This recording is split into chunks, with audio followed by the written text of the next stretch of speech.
Shalom, selamat pagi sahabat Petra yang dikasihi Tuhan Yesus Kristus.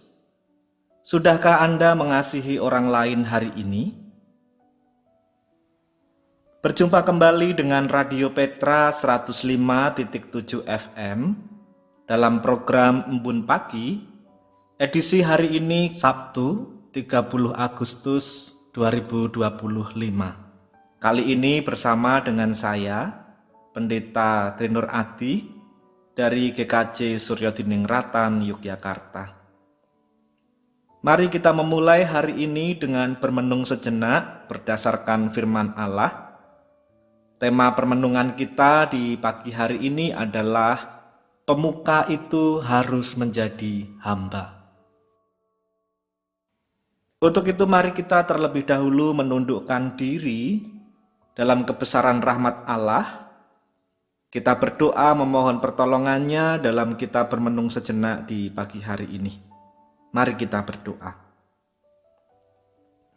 Tuhan Allah kami yang bertahta dalam sorga yang penuh kemuliaan, juga Engkaulah Bapa kami yang senantiasa hadir, menyertai dan menolong kami di setiap langkah kehidupan ini.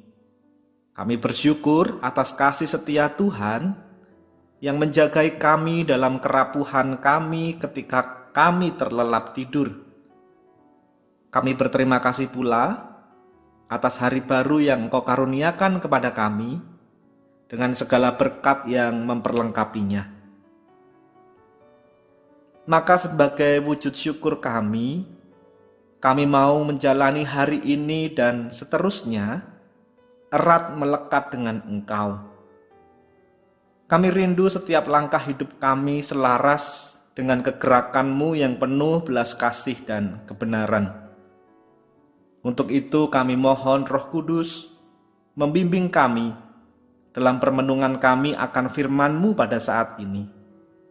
Biarlah Roh Kudus memampukan kami untuk memahami kehendak Allah, menumbuhkan kerinduan di hati kami, serta daya kemampuan untuk mewujud nyatakan kehendak-Mu itu dalam hidup ini.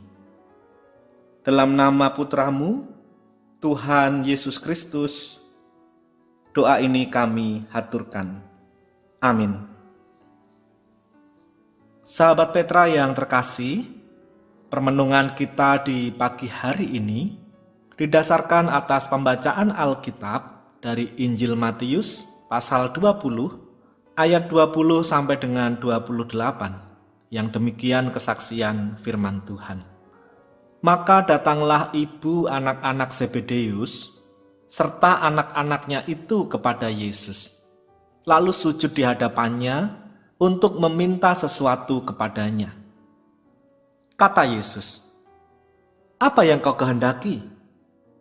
Jawabnya, "Berilah perintah supaya kedua anakku ini boleh duduk kelak di dalam kerajaan-Mu, yang seorang di sebelah kanan-Mu dan yang seorang lagi di sebelah kiri-Mu."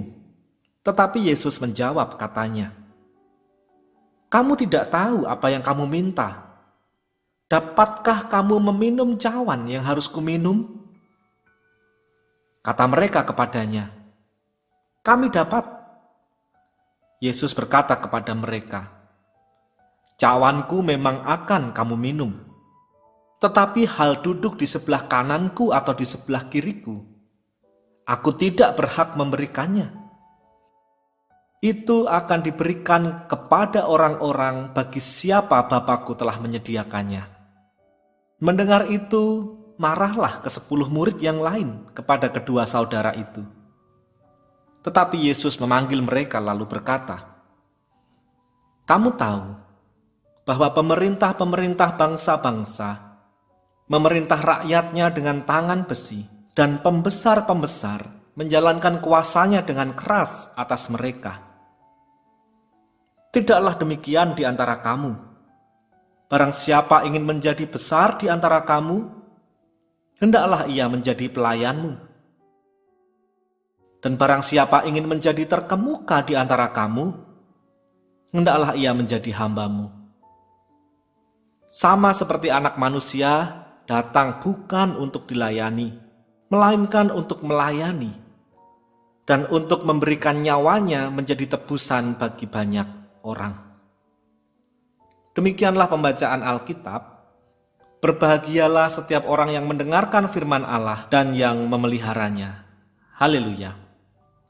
Sahabat Petra yang terkasih, apa yang terbersit dalam pikiran kita saat mendengar kata pemimpin? Banyak orang akan langsung menjawab posisi, jabatan, kuasa, dan lain sebagainya. Jawaban ini wajar, walaupun tetap tidak benar. Dalam dunia yang sudah jatuh ke dalam dosa, kepemimpinan memang seringkali disamakan dengan kekuasaan dan jabatan.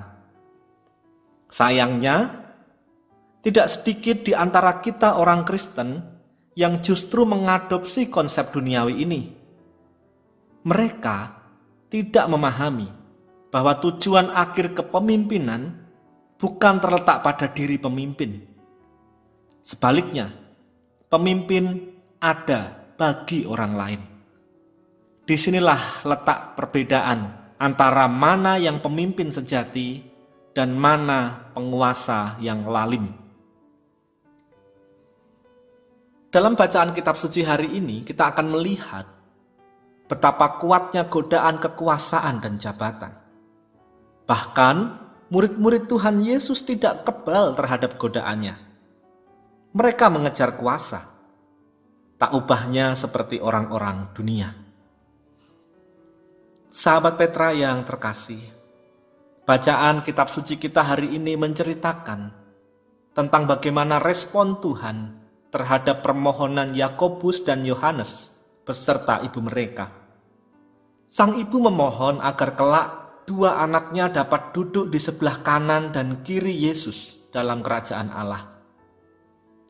Duduk di dekat Tuhan Yesus dalam kerajaannya jelas mengandung makna yang berbeda dengan sekadar duduk menikmati perjamuan bersama Dia.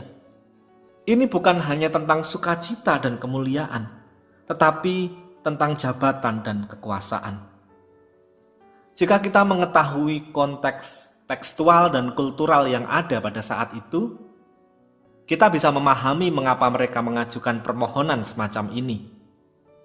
Sejak pasal 13, Tuhan Yesus sudah mengajarkan berbagai perumpamaan yang menerangkan kerajaan Allah.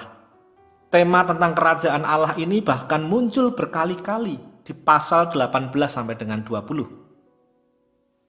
Dalam kaitannya dengan pemberitaan yang makin intensif tentang kerajaan Allah inilah, keluarga Zebedeus mengajukan permohonan khususnya kepada Tuhan Yesus. Dalam budaya Yahudi pada waktu itu, ada pengharapan eskatologis yang tidak dapat dipisahkan dari pemulihan kerajaan Allah di muka bumi. Kerajaan ini secara sempit dipahami oleh orang-orang Israel hanya dalam konteks politik. Mesias akan datang untuk memulihkan kerajaan Allah, yang mana bagi orang Yahudi itu artinya secara sempit memulihkan kerajaan Israel. Ia, sang Mesias itu, akan membebaskan bangsa Yahudi dari penjajahan Romawi. Nah, sesudah itu, maka semua yang berjasa bagi kerajaannya akan diberinya tahta dan kuasa. Ketika Yesus memberitahukan bahwa sebentar lagi dia akan pergi ke Yerusalem untuk dimuliakan, keluarga Zebedeus dalam pemahaman kultural yang seperti tadi telah disebutkan, mengira bahwa pemuliaan Yesus itu berkaitan dengan kemenangan secara politis. Untuk itulah tidak mengherankan sang ibu dari anak-anak Zebedeus segera mengajukan permohonan khusus agar kelak kedua anaknya mendapat posisi yang istimewa. Sahabat Petra yang terkasih, menanggapi permintaan tersebut, Tuhan Yesus kemudian menegur seluruh murid dan mengajarkan kepada mereka apa itu hakikat kepemimpinan. Prinsip kepemimpinan dalam kerajaan Allah. Prinsip kepemimpinan dalam kerajaan Allah bukan hanya berbeda tetapi juga bertentangan dengan prinsip dunia. Pada ayat 25 diterangkan bahwa dunia menekankan kepemimpinan sebagai kekuasaan. Kata kuncinya adalah penaklukan dan penundukan. Para penguasa dunia menjadikan diri mereka sebagai tuan yang memerintah dengan tangan besi, sebagai pemegang otoritas yang menjalankan kuasa dengan kekerasan. Mereka adalah orang-orang yang mengendalikan bawahan dengan tekanan. Mereka adalah orang-orang yang pada akhirnya mendapat keuntungan dan kepatuhan dari bawahan yang diperoleh melalui paksaan. Dalam kerajaan Allah, yang ditekankan bukanlah penaklukan dan penundukan terhadap bawahan, melainkan pelayanan dan penghambaan para pemimpin. Para pemimpin berperan sebagai para pelayan atau diakonos. Tuhan Yesus sedang mengajarkan bahwa yang terpenting dalam kepemimpinan bukanlah jabatan, melainkan peranan. Dengan pola pikir seperti ini, tidak ada kontradiksi antara jabatan sebagai pimpinan dengan peranan sebagai pelayan. Jabatan adalah sarana pelayanan. Maka, semakin tinggi jabatan, semakin tinggi efektivitas pelayanan. Itulah yang Tuhan Yesus kehendaki. Sahabat Petra yang terkasih, kini mari kita merenungkan kembali bagaimana diri kita masing-masing menggunakan baik kedudukan maupun kuasa yang Tuhan Allah berikan dalam hidup kita. Dimulai dari lingkungan yang terdekat, yaitu keluarga. Apakah kita sebagai orang tua telah menggunakan kedudukan dan kuasa yang kita miliki sebagai orang tua benar-benar untuk melayani? Atau jangan-jangan semuanya itu justru kita pakai sebagai alat paksa kepada anak-anak kita, agar mereka menuruti ego, gengsi, ambisi, maupun obsesi kita para orang tua. Demikian halnya dalam lingkungan kerja kita masing-masing. Bagi kita yang diberi kemurahan Tuhan bisa menjadi atasan, bagaimana kita selama ini memperlakukan para bawahan? Siapakah mereka bagi kita?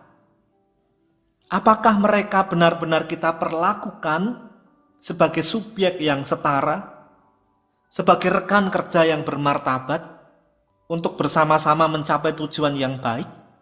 Atau jangan-jangan selama ini kita hanya menganggap dan memperlakukan mereka sebagai objek demi kelancaran kepentingan dan keuntungan kita?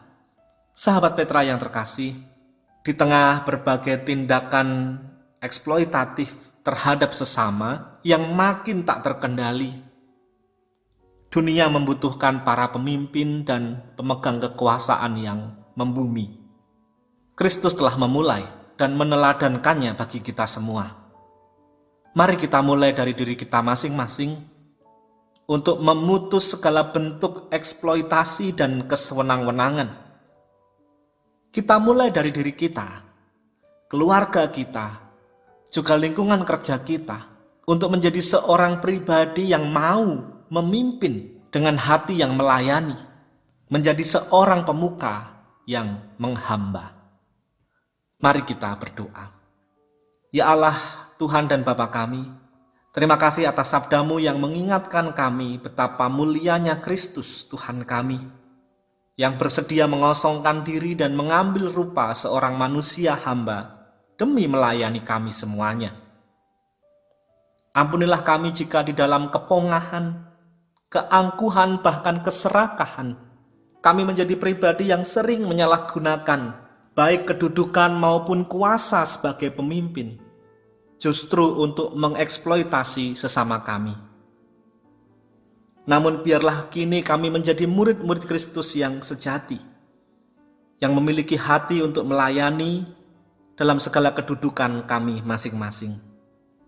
Terima kasih Bapa. Dalam Kristus kami berdoa dan menyerahkan kehidupan kami. Amin. Demikian sahabat Petra yang terkasih, Embun Pagi edisi hari ini, Sabtu 30 Agustus 2025. Kiranya permenungan kita berdasarkan firman Tuhan ini meneguhkan kita semuanya. Materi renungan diolah kembali dari renungan harian berbahasa Jawa, Sabto Winedar, karya Sinode GKJ. Saya Pendeta Trinur Ati dari GKJ Suryo Dinengratan, Yogyakarta.